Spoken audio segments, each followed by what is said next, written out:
The summer units are rerunning. So in this video, I'll be talking about Summer Closer and Summer Moko, how they work, and whether or not they are worth pulling, especially in today's meta. So first character is Tropical Closer or Summer Closer. I'll call her Summer Closer because it's easier to say and easy to remember. But yeah, Summer Closer is an AoE blast sweeper that does pretty good damage. The way she works is pretty simple. You ideally want to heal 5 times to get Tropical Heart, and this Tropical Heart allows you to use the skill 3 2 times in a row. If you don't have Tropical Heart, you can only use skill 3 1 time, and this skill 3 does good damage, which is why you wanna use it twice in a row. The highlight also does pretty good damage, and healing also activates the passive, giving you 30% damage increase for 2 turns. And the other thing is that you ideally want to have over 16,000 HP here to fully activate this passive for more attack. So I say healing is important, but the thing is, there's a lot of sources of healing. You can use another healer like RERUN or even Summer Moko, which I will talk about later. If you don't have both of them, there's Fail, not the best healer, but he works. Or another sort of healing is actually the Glimmer Dagger. The Glimmer Dagger gives you a blessing stack, and blessing stack counts as a healing. So as long as you are Glimmer, you get free healing every single turn, because the Glimmer Dagger gives you blessing stack every turn. So that's just a bit of a tip for you if you require more ticks of healing. Just throw in the Glimmer Dagger, which you probably want to use for Summer Closer anyways, because the Glimmer Dagger gives you 8% plus 8%, 16% damage buff at 0 Forge. I'm gonna quickly talk about maybe the A1, because maybe some of you might want to pull A1. But yeah, the A1 is really good. 10% crit, 25% crit damage. These are good numbers. You can already get quite a lot of crit rate. You get Summer Hype, 9.8% crit rate. The Virtue card set gives you 12% crit rate when you are more than 50% HP. That's quite a bit of crit rate, and the A1 gives you even more crit rate. This allows you to potentially skip a Rebellion in your rotation, allowing you to use like a Taro Kaja instead or something to buff some other stuff, or Cohesion from Dominion. And on top of that, at the start of each turn, you get a healing counter to Tropical Heart, which means you require less healing, and that allows you to get Tropical Heart quicker, and that allows you to not have to worry about hitting the 5 ticks of healing, because you know you get free healing every turn from A1. So A1 is worth getting, a good damage boost also, and a good quality of life change. Professor 1 is a really good buff. 24% blast, 26% crit damage, 34% skill damage increase. That's a lot of numbers. They actually don't have a weapon, so my damage for her is lacking quite a bit. But if you really want to use a Summer Closer team, I recommend pulling a weapon. It's a good damage boost. So now, is she worth pulling? In my opinion, right now, I don't think so anymore. The last time the SOS boss reran for Summer Closer was back in October, and I don't think they will rerun it anytime soon, because there's no future character that's gonna work well with Summer Closer. There's no like healers coming soon.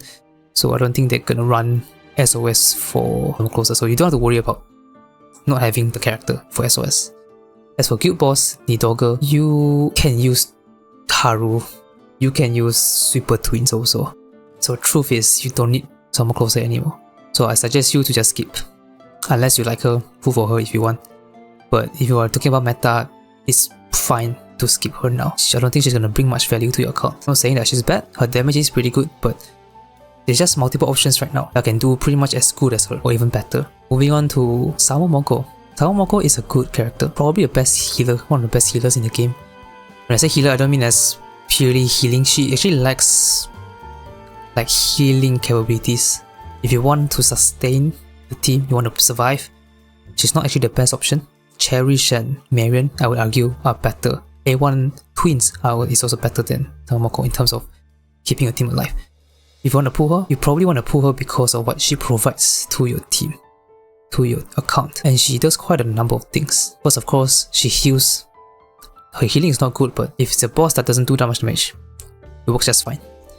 So skill 2 specifically heals you, increases attack stat, so it also buffs you, increase element accuracy. This is useful for Mesa and also Haru. The reason why that is useful for both of them is because Haru requires a 250% cap. So as long as you have Haru's Festa weapon, you have Starry Compass, and you have Summer Moko, you can always hit 150% element accuracy for the 60% crit damage total. Meanwhile for Mesa, she wants element accuracy because of this. He ideally wants 90% element accuracy for a bit of extra damage to the bleed. So if you have both of them, and you don't have Summer Moko, sure, I recommend pulling. Summer Moko is a good partner for both of them. Now going back to Summer Moko, she also has skill 3, which is a pretty nice move, because it can increase damage taken by 19.5%, so it's a free debuff. Her highlight, skill 1, pretty useless. I almost never click those buttons. I only use them for emergency healings in like fights outside of Q boss and SOS, like the story or event fights. Very rarely I click them. As for the passive, she can do a little bit of damage, especially at higher HP recovery. Damage is not that impressive, but a bit of damage is nice, especially in an SOS where she gets multiplied if the stage has 3 times the psi damage or something, right? Or psi score. Then other passive allows you to heal 2 targets, which is a problem why her healing capability is not that good, because the skill 2 only heals 2 characters. Then the other healing is based on her resonance, the follow-up healing. So the way it works is that when Summer Moko uses like a skill 2 or skill 3, your allies can inflict sparks, and then the sparks will trigger the resonance. 3 sparks for 1 healing, and the healing is okay, nothing crazy. But the nice thing is that the healing can also do a little bit of damage. Now could we talk about 5-star weapon? This is something that I'll actually get when the banner drops. Main reason is a 12% defense debuff. Defense debuff is useful. There's a lot of times where I almost got the defense to 0, and I always wish that I have the defense debuff from the 5-star weapon. On top of that, it increases healing, makes you sustain better, and also increase damage taken. So that's extra bit of debuff, extra bit of damage you can do. Stack us for 2 times, which is 17% damage taken increase. So I do recommend getting the weapon. I'll also talk about the A1, just in case some of you might want to pull. And honestly, I recommend the A1. The A1 is really good. 15% times 3 defense debuff, up to 45%. That is big numbers. Very big numbers. Very good. And the skill 2 can heal everybody, which gives you even more sustain. Allows you to survive better. A1, very good. I'm not going to pull A1 because, you know, I'd rather pull another character, but if you really want, A1 is a really good awareness. Now, should you pull Summer Moko? If you have Haru, if you have Mesa, if you don't have Summer Moko, I would recommend pulling. Now, if you already have like Marion, Cherish, these 2 are already really good sustains, right? Then it's fine to skip Summer Moko. Right? If you don't plan to build a Haru team, don't plan to use a Mesa team, skipping Summer Moko is completely fine. And honestly, I wouldn't recommend pulling for her if your main purpose of pulling her is to keep a team alive. I don't exactly recommend. Her healing capabilities is a little bit weaker compared to Marion or the Shield of Cherish.